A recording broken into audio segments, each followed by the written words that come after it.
Hello friends, welcome to my channel. आज मैं आपके साथ एक और मोटिवेशनल स्टोरी शेयर करने जा रही हूँ, जो कि एक गुरु और एक शिष्य के बारे में है। शिष्य जो कि गांव में रहता है, अपने गुरु से मिलने के लिए 2 दिन के लिए जाना चाहता है, तो वो अपनी वाइफ को वो 2 दिन का जो भी उनका खर्चा होता है या डेली का जो होता है वो देख के और बोलता है मैं 2 दिन में लौट आऊंगा।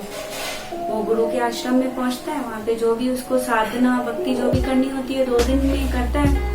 फिर गुरु को बोलता है कि गुरुजी अब मुझे आज्ञा दीजिए, मैं अपने घर वापस जाना चाहता हूँ क्योंकि घर पे दिक्कत होगी, मुझे पहुंचना है। तो गुरु उसको कहते हैं कि नहीं, ऐसा कुछ भी नहीं है, तुम यहाँ पे और रुक सकते हो।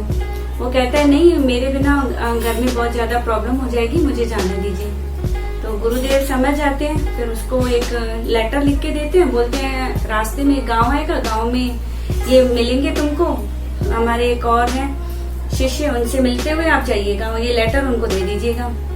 तो जो पहला शिष्य था वो उसका वो लेटर उठाता है और चलता है गांव में। रास्ते में वो गांव आता है जहाँ पे उसको वो लेटर देना था गुरुजी का, वो लेटर उनको देता है। वो लेटर वो शिष्य, दूसरा शिष्य जैसे पढ़ता है तो वो उसमें लिखा हुआ था, गुरुदेव जी ने लिखा था कि ये जो शिष्य आपके पास हमारा लेटर लेके आया है, इसको आप 6 महीने के लिए मौन साधना के लिए किसी स्थान पर बंद कर दीजिए।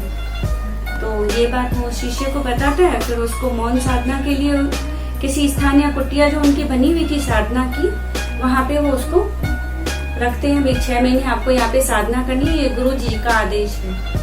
तो वो भले साधना में लगा रहता है, पर उसको यही लगता है कि मेरे पीछे मेरे घर वालों का क्या होगा, मेरी बीवी कहाँ से पैसे मैनेज कर रही होगी, घर खर्च कैसे चल रहा होगा, कैसे होगा, क्या होगा, मेरे बिना क्या होगा।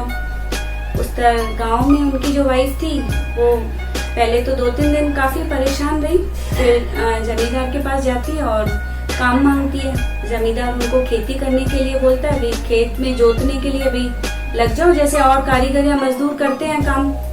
तो पूरी ईमानदारी के साथ वो काम कर रही होती है। तो उसको खेत जोतते हुए एक घड़ा मिलता है सिक्कों से भरा हुआ। ईमानदार तो वो लोग थे ही।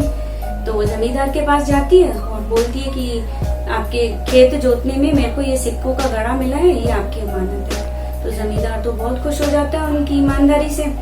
फिर आगे जाके वो उनको इनाम के रूप में एक मकान भी देता है, ये आप उस टूटे हुए मकान में नहीं रहिए, आपको ये इनाम स्वरूप मैं दे रहा हूँ। और छोटा सा खेत भी दे देता है जिसमें वो खुद की जमीन मतलब खेती बाड़ी कर सकती थी जमीन पे। तो और उसका अच्छे से चल रहा था, जीवन यापन हो रहा था। जब 6 महीने पूरे हुए तो वो शिष्य जो था उसने बाहर निकल के वो जैसे अपने गांव में आता है तो वो देखता है कि भाई जितना अच्छा मैं कर सकता था उससे 100 गुना अच्छा मेरी बीवी अभी रह रही है, अच्छे से कमा रही है, ईमानदारी से जी रही है। तो गुरु के प्रति इतना कृतज्ञ हो जाता है और गुरु के आगे नतमस्तक होके कहता है कि गुरुदेव आपकी कृपा से ही ये सब हुआ है। और सबसे बड़ी बात कि मेरा जो अहंकार था कि मैं हूँ तो मेरा परिवार है, मैं हूँ तो सब कुछ है, मैं ही कर रहा हूँ, ये मेरा जो अहंकार था ना, ये आपने आज तोड़ दिया। भाई मैं नहीं था तो जितना मैं करता उससे 100 गुना बेहतर आपने किया है। तो सबसे पहले गुरु की कृपा जरूरी होती है। अपने हमारे अंदर यही अहंकार होता है कि हम हैं तो ये काम हो रहा है, हम वहाँ जाएंगे तो होगा। ऐसा कुछ भी नहीं होता है, क्योंकि जीवन जिसने दिया है उसने जन्म लेने के साथ ही हमारा प्रारब्ध लिख दिया है।